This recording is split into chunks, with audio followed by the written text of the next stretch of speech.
Hello, traders. FX Pip Collector here. Today is Friday, May 16th, and this is my analysis for the pound US dollar. If you haven't done so already, definitely do check out my free Discord group. It's linked down here in the corner at the end of the video.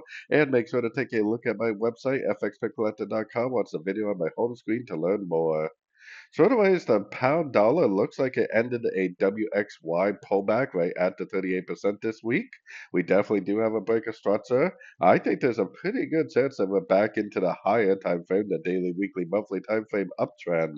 Now that doesn't mean that it may not pop down a little bit before it actually goes up, but I think there is a very good chance that this time frame will be making higher highs, higher lows, and then will go up and take out the previous highs, and most likely continue that high time frame uptrend. So going down to the 1 hour time frame, I mean, some of the dollar pairs look like they possibly could go down and make a wave C before they continue up.